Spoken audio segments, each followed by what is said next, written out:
What's up, everyone? This is Betamax. My name is Fidel, and joining me on this episode is Eddie Samk. What's up, boy? Damn, deep ass voice, homie. Yeah, I hate puberty. Finally. On this episode, we're gonna be talking about two movies. I kind of had the idea of like wanting to do like I don't know if you agree with me on this, but the whole how to do absurdity right and absurdity wrong. And like I wanted to use these two movies as an example. Yeah, agree for the most part. Okay. But so the first movie I want to start talking about is one that was recommended by a friend of the podcast, Anthony Martinez, Hooligan Crew on Instagram. He suggested we check out a movie called Perdita Durango. Okay. Have you heard of the movie before? No. Okay, because I haven't either. Yeah, I had never heard of it. So when you sent me the trailer and I watched, I was like, "What the fuck is this, dude?" Yeah. And I don't know if I replied this or if I was just thinking it. But I was thinking after I saw it, like, how the fuck have I never heard of this? Yeah, that's my exact thought. Damn, dude. What is that? It's a ghost, dude. It's a ghost band. But That was tight. what were we talking about again? No, Okay. yeah, it was so bizarre and weird, and like I was just like, how the fuck did I never hear about this? If like it just looks so crazy. Yeah. So I was kind of like bummed, like, man. But yeah, like he suggested the movie, and like before I watched the trailer, I looked it up, and like I was so like shocked to see that Javier Bardem is in this movie. I didn't even notice him in the trailer until Really? we started watching the movie. Really? Yeah. Like I don't know, I don't think I watched the whole thing. I was like, okay, I gotta stop because I didn't want to ruin anything. Yeah. But I didn't notice him, and he has a fucking ridiculous haircut. He has a super like. Is it like a mullet with weird bangs? It's a super like Mexican mullet, Yeah. Edgar haircut. Oh, like kinda. the fucking boss level Edgar. Yeah, dude. It's fucking super. Well, I don't even know. I don't want to say bad, but interesting. yeah. But yeah, so the movie came out in 1997. For some reason, in the United States, it translates to "Dance with the Devil," even though that's not like. But there's a line in that movie where he quotes a line by the Joker from the Batman movie. Mm-hmm. Oh, like you want to dance with the devil with the pale moonlight? Yeah, so I'm Okay. thinking maybe that's where they got it from. Maybe. But it was directed by Alex de la Iglesia, and I'm not too familiar with this guy. I had never heard of him before, and like his movies, they're all like Spanish language films, and I have no idea about any of them. I'm interested to know where Anthony even like heard about this movie. Yeah, well, Because it didn't even have a United States release. It was only released in Spain and Mexico. that's nuts. Yeah. I don't know. It has to be like one of those like word of mouth movies then, Probably. or it's like us. Like now that we watched it, like when people talk about bizarre movies, it's something we can Yeah. recommend, I guess. Yeah, it's definitely something strange, I guess. Yeah, because the movie has a story, but during this story, I feel like it's more about like situations Oh, yeah. than like characters going from one place to another. I don't know, cause like, man, in like, do you remember how long the movie was or no? It felt like it was super long. Cause it's so dense. Yeah, it's 126 minutes. Okay. So a little over 2 hours. Yeah, I felt a lot longer It did. because it's so fast paced and there's like so much that happens. Like it's one of those movies, if you miss like 5 minutes, like if you get up to go to the restroom or something, like you'll miss a lot Yeah. because it's so fast paced. And like I said, I think it's just a movie that's like about situations and like situations that these characters are in more than it's about like progressing the story. Because Yeah, because well, to me it felt like I remember watching it. I felt like I was just watching like 3 different movies. yeah, And like it just seemed that as they were writing it, they were like, oh, I got this cool idea for a story, and then they were doing it, and then they're like, oh, I have this other great idea. Oh man, I can totally see that too. Yeah, Like they made it up as like went along filming it. Because the first part, man, I wish I would have taken notes when I watched it. It kind of felt like the last part is the one that felt like an action. Yeah, like the first part of the movie felt like they were trying to go for like a horror type of film. Like almost, it's classified as a horror film, which is weird to me. I think just because it has a lot of gore, maybe, Probably. and some like weird like the whole ritualistic. Yeah, they stuff. have like a lot of like santeria stuff. Yeah. And I don't know, dude. Like it's so over the top and ridiculous. The acting is so bad. And just like I said, like I don't think it's a movie that was meant to be like super. Like obviously it's not meant to be serious, just because like of the shit that happens. The point of the movie is that they're trying to do what. Well, okay, so it's Javier Bardem and Rosie Perez, who's the other like main character in this movie. And I remember, okay, I don't know why I said I remember. That was weird. When they meet, obviously they had never like met before when on their initial meeting, like when they're at the border. But I felt like their relationship progressed so fucking fast. Yeah, it's like they both trusted each other like immediately, even though they're both kind of shitty people. Yeah, and then like so basically, from my understanding. The first part of the movie is they kidnap this young white couple, and they're gonna sacrifice them, in like some santeria ritual. Yeah, but like that doesn't go anywhere. They were about to, and then like the whole time there's cops that are after them. Yeah, and they're just by dumb luck they just keep escaping. Yeah. So like I get the sacrifice doesn't happen because during the middle of the sacrifice of these two white kids, they cops come, they ruin it. Yeah. And they end up kind of bonding with the kids a little bit, but not really. At least they try to portray that. Yeah, because like I said, the two main characters are like pieces of shit. They're not likable. There's nothing to root for them about. Like you don't really care about them. Yeah. They're just funny characters. Yeah. And that's what keeps you interesting, just because the characters are so wild that you just want to like see what happens to them. Yeah. And what they do in certain situations. And that's like something that both these movies that we're going to talk about have in common. Yeah. Where it's like the main characters aren't likable. Yeah. Yeah, I mean? definitely. Like they're not good people. But somehow like it invests you.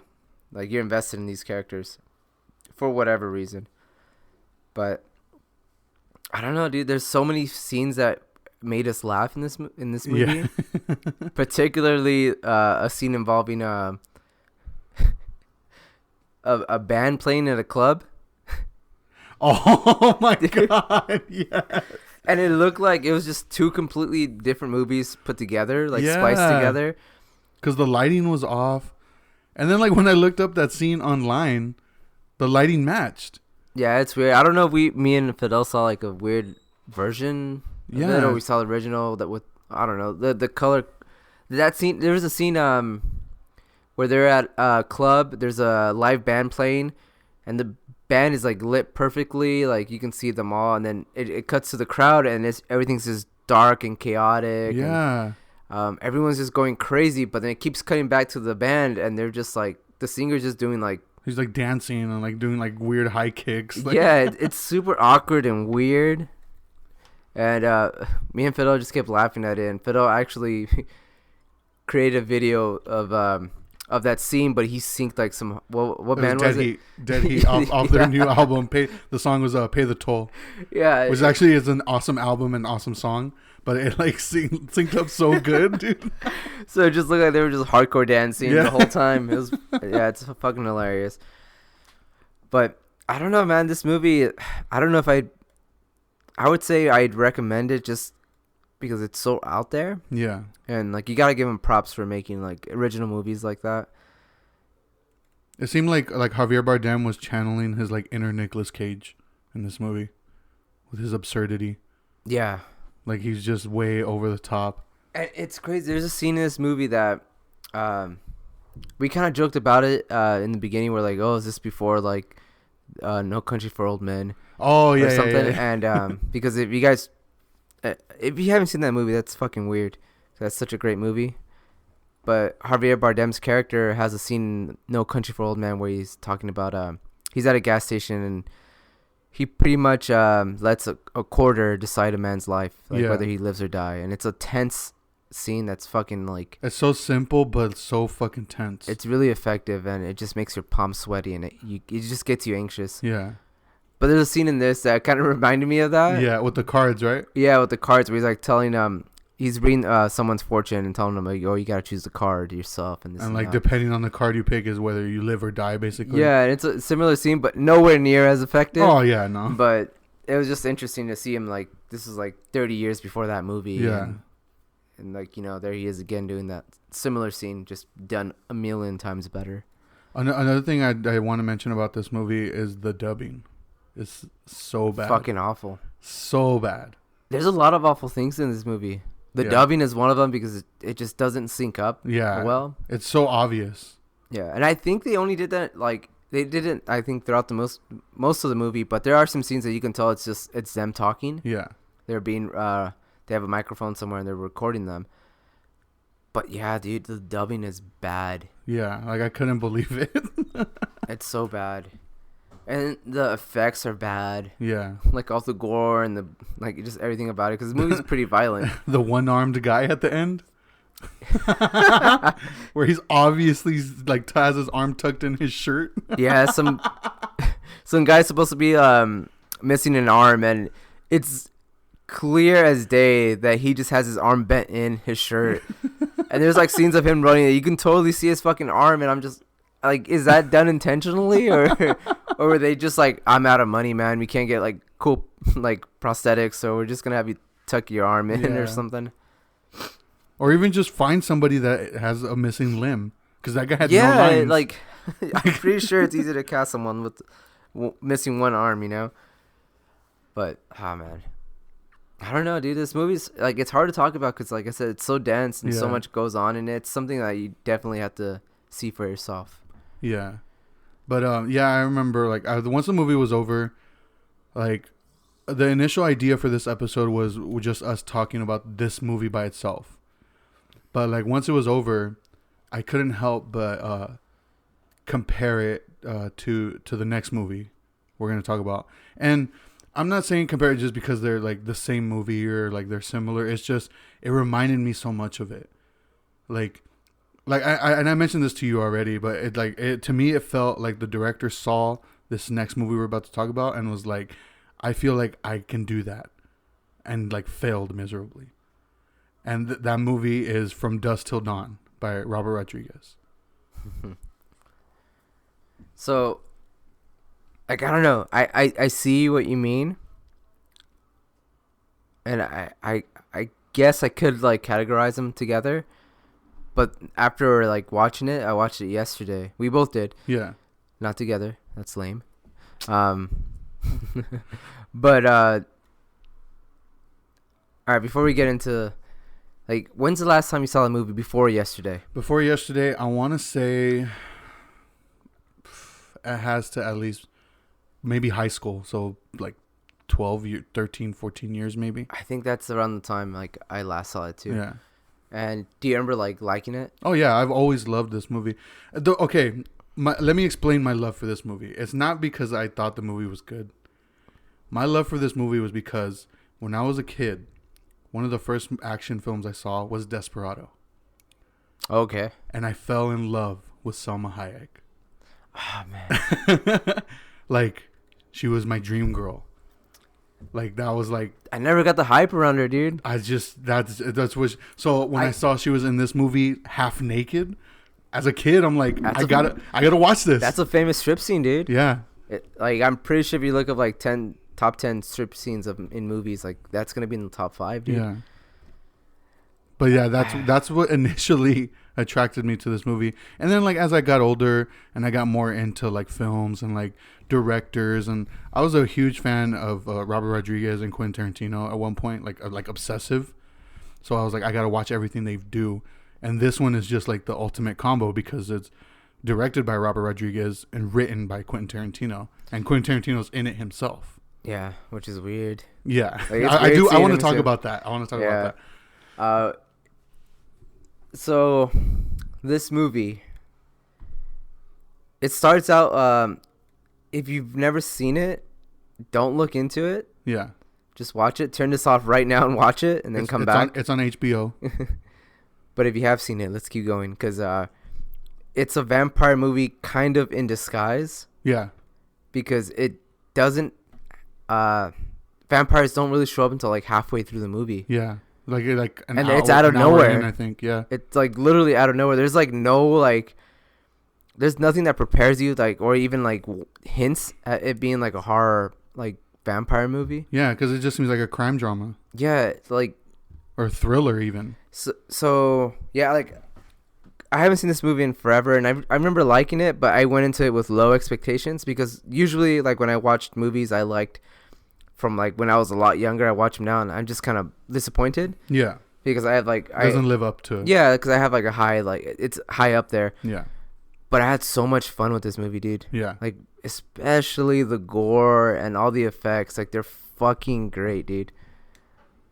So much work went into this movie. Oh, absolutely. Like, and you can tell they had fun filming it, dude. Like, yeah. It just seemed like it was one of those movies that was just a blast. Yeah, to work on. You could definitely tell, and like, I mean, there are like moments where you're just like, what are the rules in this universe? You know what I mean? Yeah. But because everything that's going on, it's so like interesting and it sucks you in. You kind of forgive that. Yeah. So, the beginning of this movie has a pretty cool intro. Yeah. Where classic Tarantino writing. Yeah, this movie is definitely like it has that Tarantino feeling because of the dialogue. Yeah. Especially with the two main characters, George Clooney and Quentin Tarantino. And they're both fucking scumbags, especially Tarantino's fucking character. He's a fucking piece of shit in this movie. Yeah. Like they both are, but him in particular, he's just like how would you describe him? Like he's gross. I don't know. He's a fucking pervert. Yeah. He's like this sexual like deviant where like there's a scene in the beginning where they kidnap they have a lady kidnapped and they're holding her hostage. And George Clooney's character, he's like the calmer one, the one that's like has his head on right. Yeah. I guess. And he goes out to get some food or whatever. He comes back. Tarantino kills the hostage. Doesn't say what he did to her, but he like brutalizes her. Blood. And this movie does have like weird editing. Like this is that scene when George Clooney's character comes back. He's like, "Oh, where's the girl?" And Tarantino's like, "Oh, she's in there." They walk in the room and it has like these like little frames like flash for like less than a second. Yeah, because like once he opens the door, like the camera focuses on Clooney's face. Yeah, it's just and, their reaction. Shock. Yeah. But while that's happening, like these little like bursts of like a frame of what they're watching is showing, and you're just like wondering like what the fuck, dude? Like that's so weird. That's such a weird editing choice, and like I don't know, like it's not a good editing choice, but it's not a bad one. It's just there and it's just fucking weird. So like I don't know. Eventually it shows like what it is, and he shot the girl or whatever. So now they gotta find new hostages to get across the border. So they run into this family. It's a dad and his daughter and son. Well, okay. Before you continue with that, I wanna go back to the very beginning, the opening shot of the film in the convenience store. Okay. Okay. So for those who are familiar with Quentin Tarantino and Robert Rodriguez's work, I'm pretty sure all their movies take place in the same universe, like secretly. Mm-hmm. Because did you recognize the cop, the old white guy? No, from where? The actor's name is Michael Parks. He plays that same cop in every single Quentin Tarantino movie. Do you remember in Kill Bill when they go to the the chapel and she spits in his face? No, I don't. But that's No? him. That's him. That's another movie I gotta revisit. Yeah. But yeah, he's also in Planet Terror. The Robert Rodriguez Oh, he's in Death Proof too. And Death Proof. Yeah. Okay. Yeah. Now. Yeah. Yeah. So that's fucking crazy.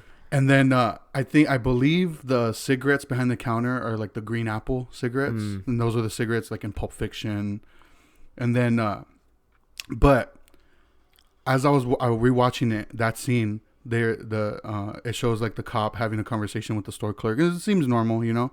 And the cop is like, "Oh, I'm gonna go use the restroom." He leaves. That's when it reveals that like George Clooney, Quentin Tarantino are in there, and they have two girls like hostage. Yeah. And Quentin Tarantino's like the paranoid one, like, oh, he's tipping them off, tipping or whatever. Yeah. Did you look at the two girls that they have hostage? No. One of the girls Uh-huh. is the girl hostage from Perdita Durango.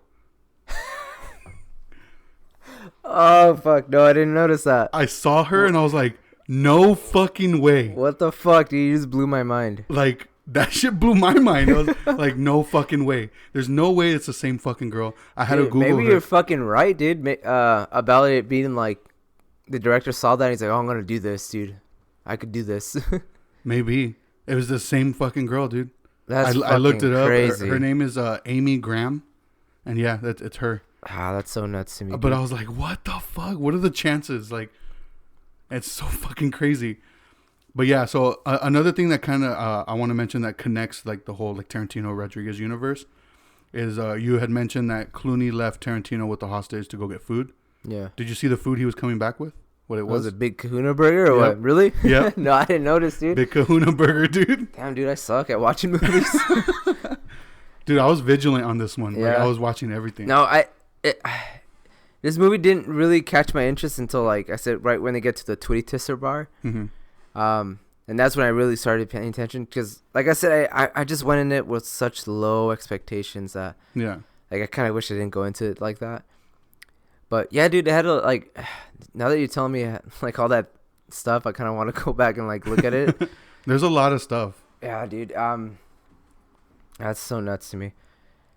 But yeah, that's a crazy intro, dude. It doesn't make sense. Like, okay, you know, after they shoot the bottles and like they light the guy on fire and they walk out and the whole fucking place explodes and you're like, Yeah. why the fuck would it explode? Yeah. But you know, it's a fucking movie, so they had to blow stuff up. And then like the hostages obviously got away that they held. Yeah, they ran out. So that I guess that leads to them. They had one in the trunk though. Yeah, that was the lady, the one that he like killed in the hotel room. Do you remember what kind of car they drive in that movie? I don't. In the beginning? I don't. It's a 68 Cougar. Yeah? They drive my car, dude. But it's all beat up and old and but yeah, dude, I like that beginning and kind of sets the tone from like to kind of like foreshadow what kind of movie it's gonna be. Yeah. With, like, you know, But really like raw and. But before I cut you off, I have a feeling the what you were gonna mention of continuing with the whole conversation of Quentin Tarantino's character being like a piece of shit, like just deviant. Yeah. Was the whole like when they first like go into the hotel room and it's just Harvey Keitel and the boy, and then Juliette Lewis, she comes in, and then that's when you really see how Quentin Tarantino's character's mind works. Yeah, because he's like so focused on her body. Yeah. Like a fucking weirdo, and he's just and like then, staring hard. And then he's in so like he believes so hard that she like turns to him and like says like, what was it? Would you eat my pussy? Or something like that? What was his name? Who? Quentin Tarantino's character's name? Because George Clooney was Seth. Richie, was it Richie? I think so. Yeah, because she turns to him and says, "Richie, could you eat my pussy for me?" And then he like looks at her and he's like, "Yeah, like if you want me to." Like very soft spoken, and like when he responds that, she looks at him and she's like, "What?" Like obviously she didn't say that. Yeah, so he's like almost hallucinating, or maybe like hearing and seeing what he wants to see. But yeah, he's just like a fucking sexual predator in this movie. Yeah, and that's what I mean. Like this movie doesn't have any. Like, they're just pieces of shit, the main characters, so you're just, like, for you to feel anything for them, like, you just don't. Yeah. Like, you don't care whether they live or die. But once like they get to the bar and the vampires start coming out, then you're kind of rooting for them. Yeah. Well, at least Clooney's character, because Tarantino's dies pretty quickly.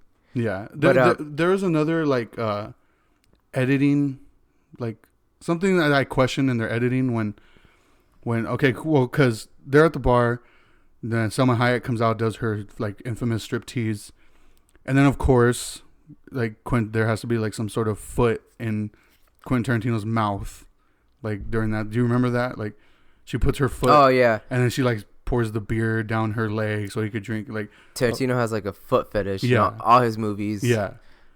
So I was like, of course they're gonna do that, but she eventually like turns into a fucking vampire and like. Oh, but really quickly, okay, so they kidnap this family in an RV.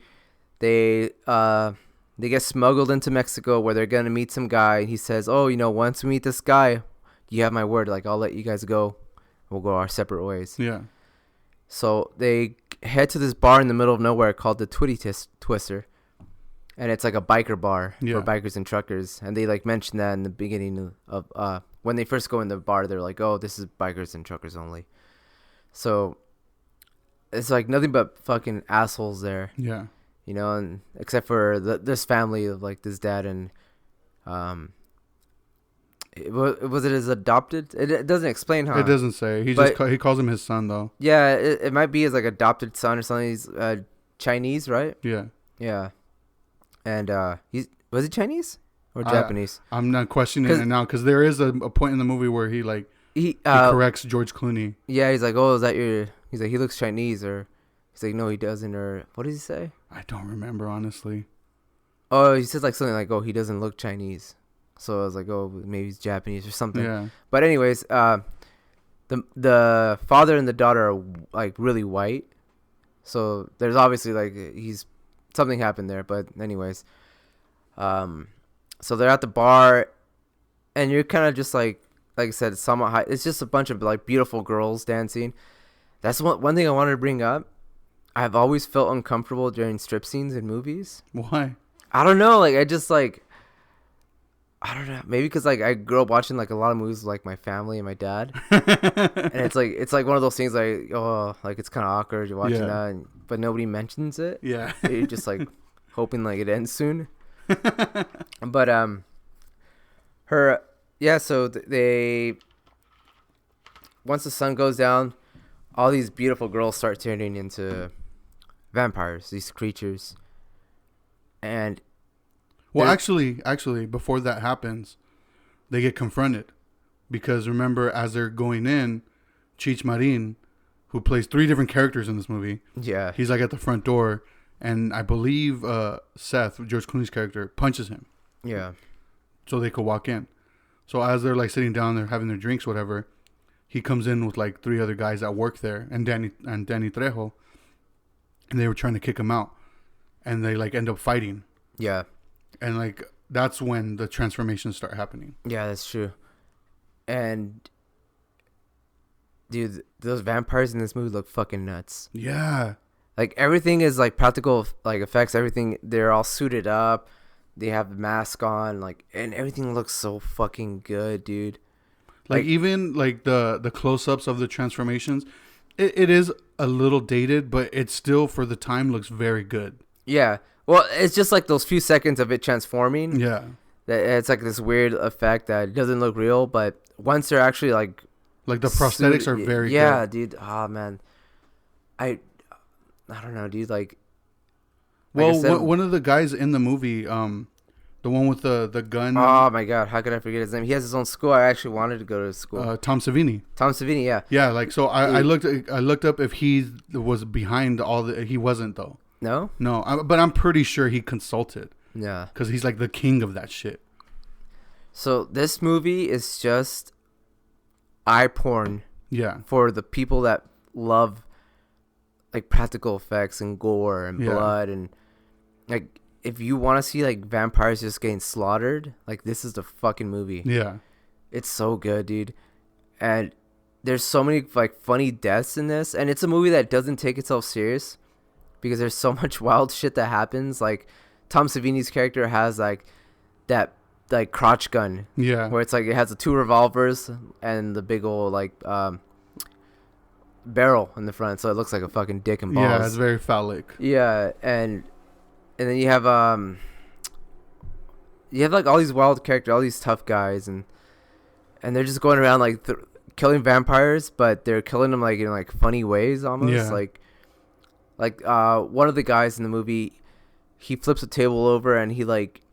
Oh, he impales them on each leg. Yeah, so like you get like I don't know where like the camera zooms out and you get like this wide shot of like all these vampires that got killed on one table. Yeah. And there's just like a bunch of like what the fuck deaths like that. And while they're at the bar, there's a band playing. Yeah. And once like everything starts, once all the vampires start turning into like their true forms, I guess.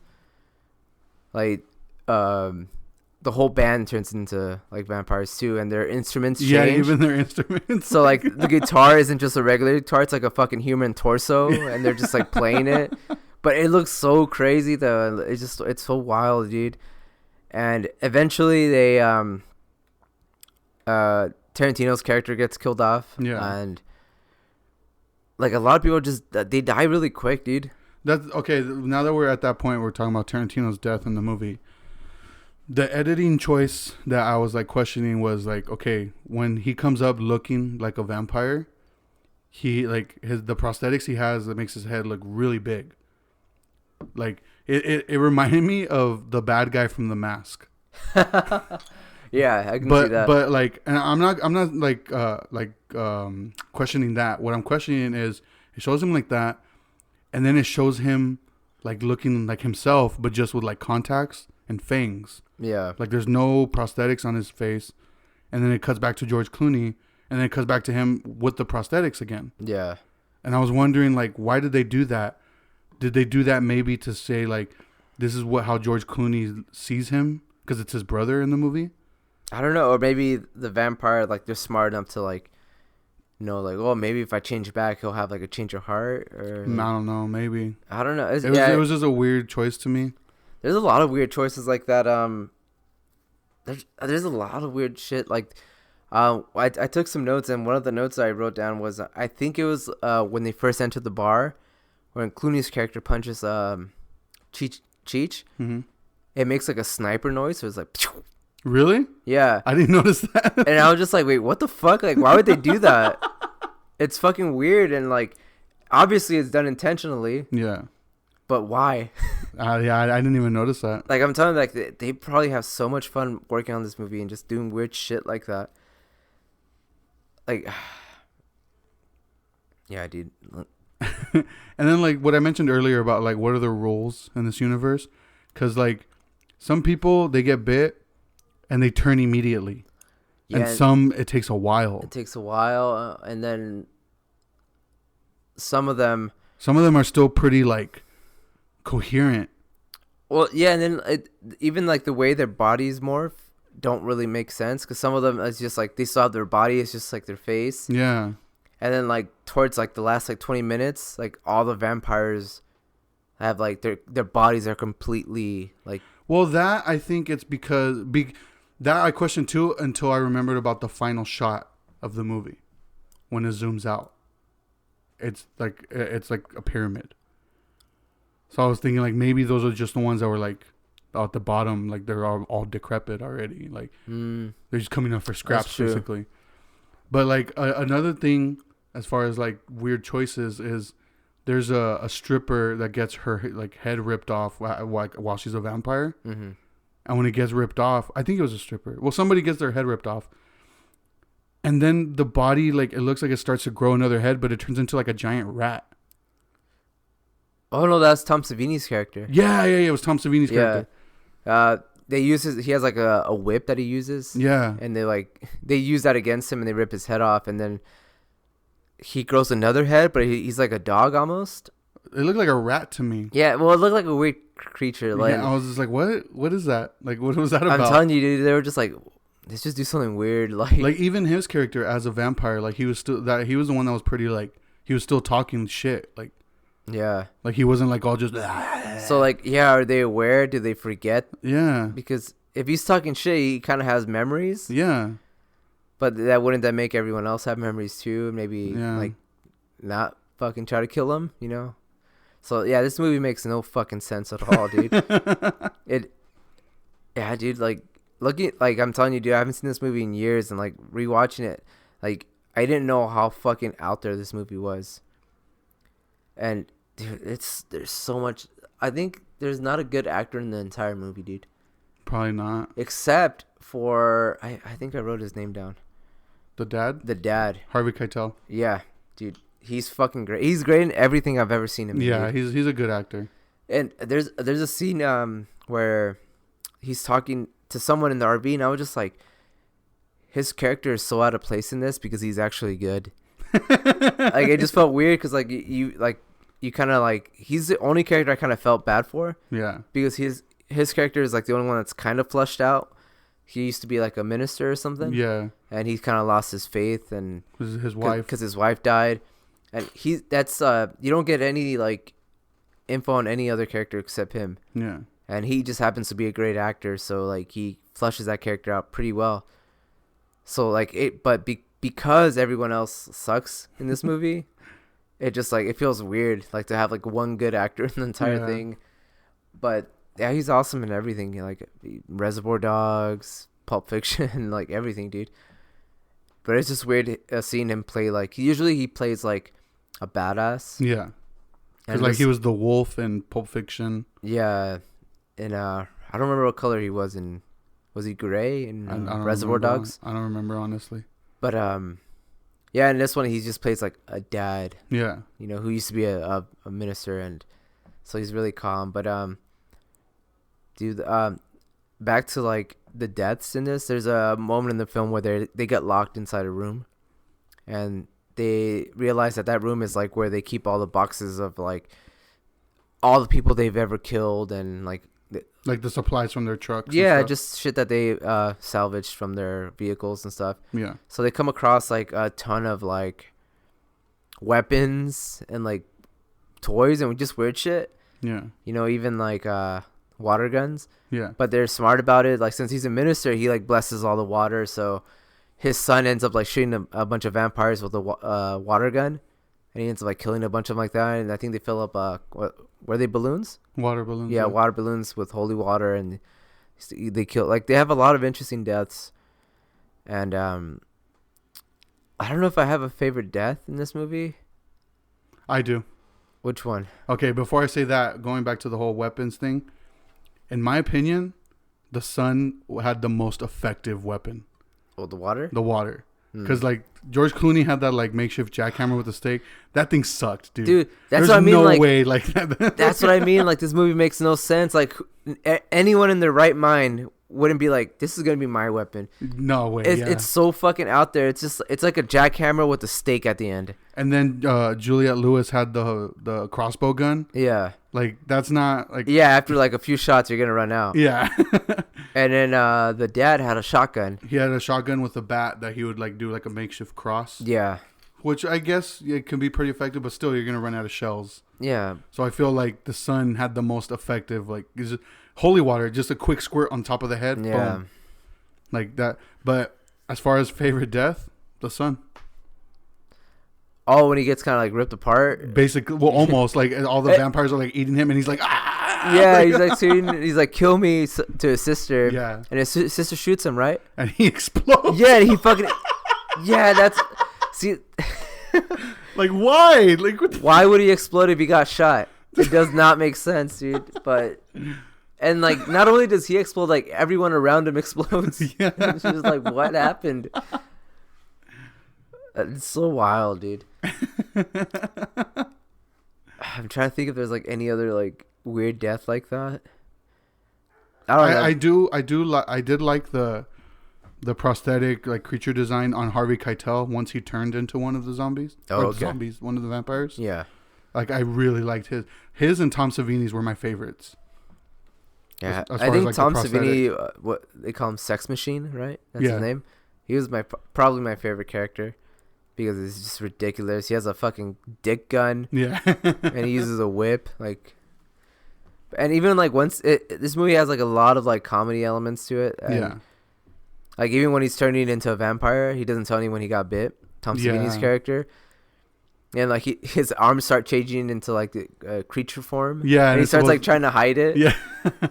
Even like he realizes he's getting like the fangs, so he like fucking tries to cover his mouth, or like he's not speaking. And he's like sweating profusely. Yeah, dude.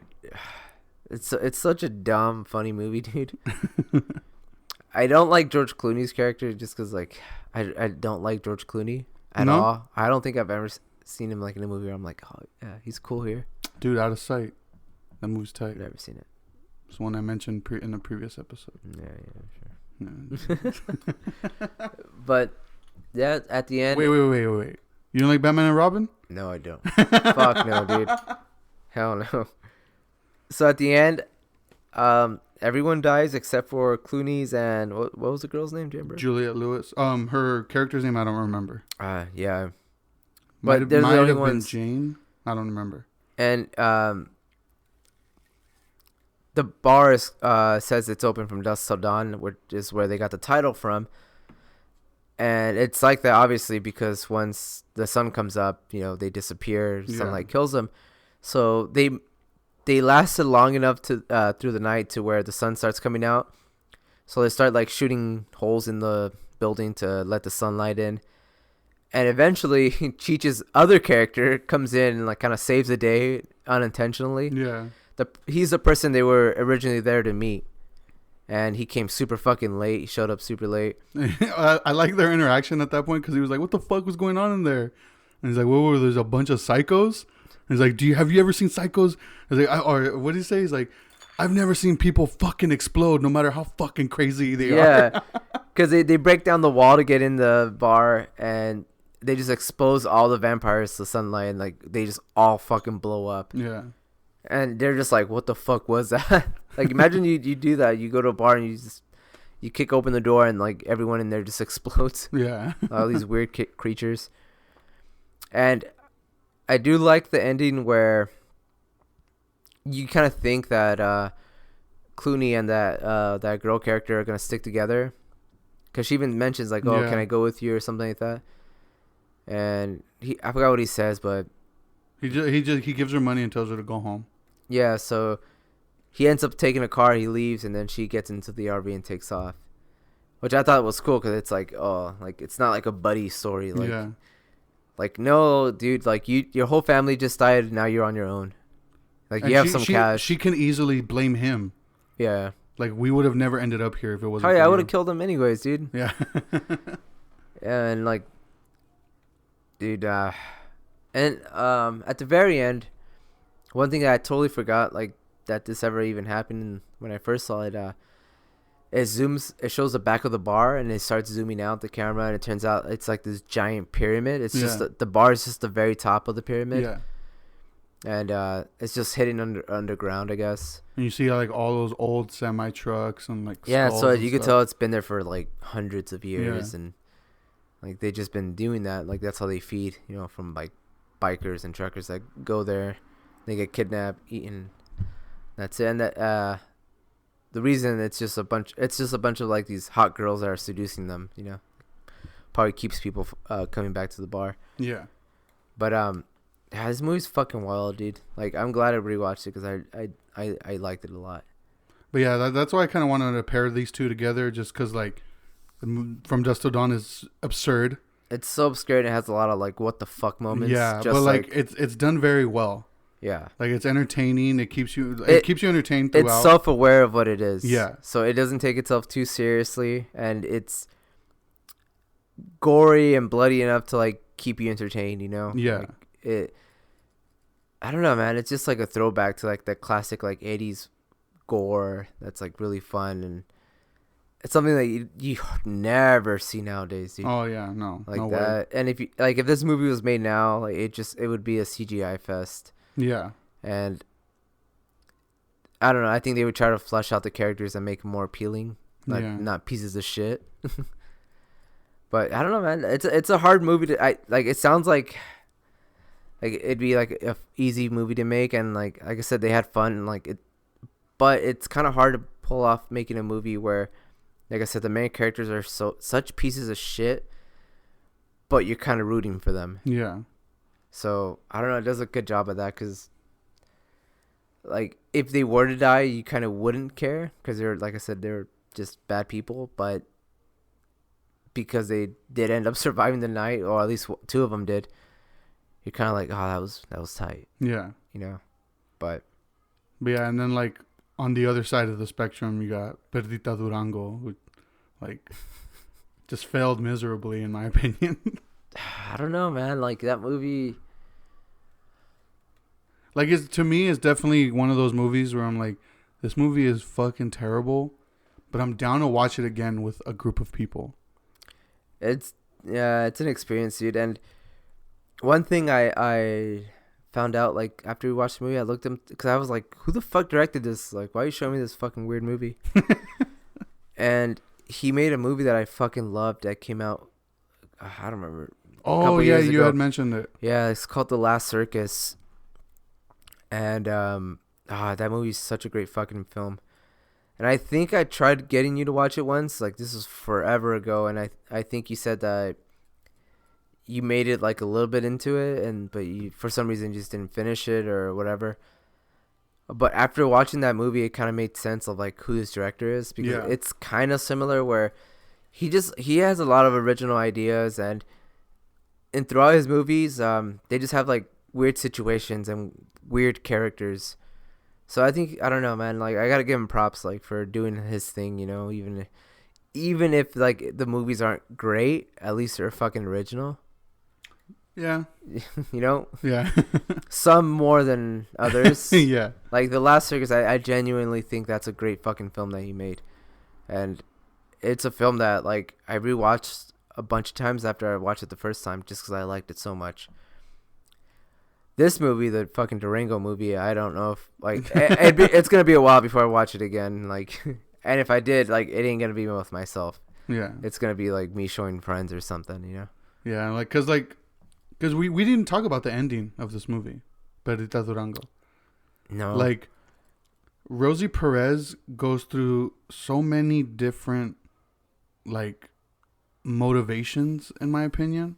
It's like at first she's just like, man, fuck these hostages, like let's kill them, sacrifice them. Then she starts becoming like sympathetic to them, like, oh no, don't kill them. Yeah. It's like, what? Like, why? Yeah, it's weird, dude. And like I said, I don't know, like these directors just like because they rape them, right? Yeah. That's what I mean. Like, these characters are so unlikable.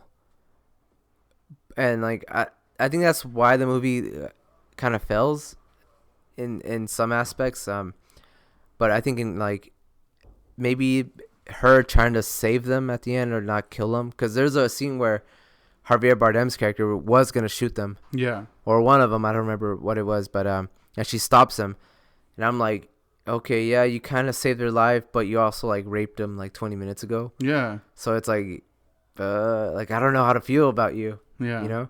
So it just like it kind of puts you, the audience member, like in a weird situation where you're just like, oh, you're gonna like them or you're gonna hate them, and like it's up to you to decide what you want to do with these characters. Yeah. Like which I said, like at least it's kind of original, and it ain't like, you know, stuff like, I don't know, like it ain't gonna be like, oh, all these characters that you have to like, they have to be lovable and they have to be perfect, and you know, no, these are fucking flawed ass characters that they're just pieces of shit. Humans, I guess. Yeah. Well, yeah, if you want to check it out, it is on Amazon. I don't remember, is it on Prime or did I rent it? I think I rented it.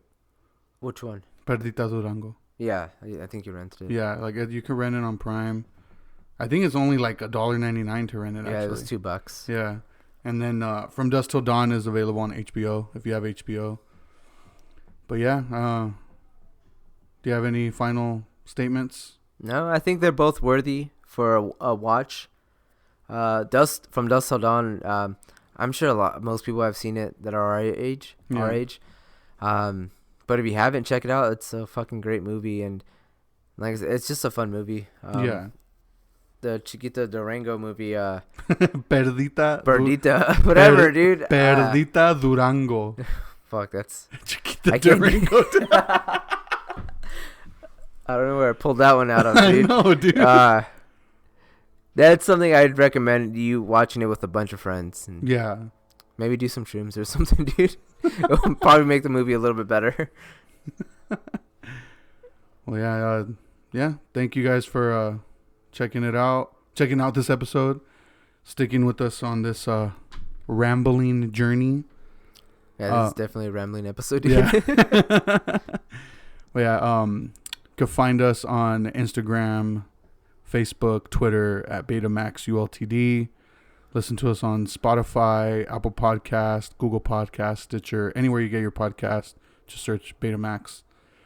And we'll see you guys next time.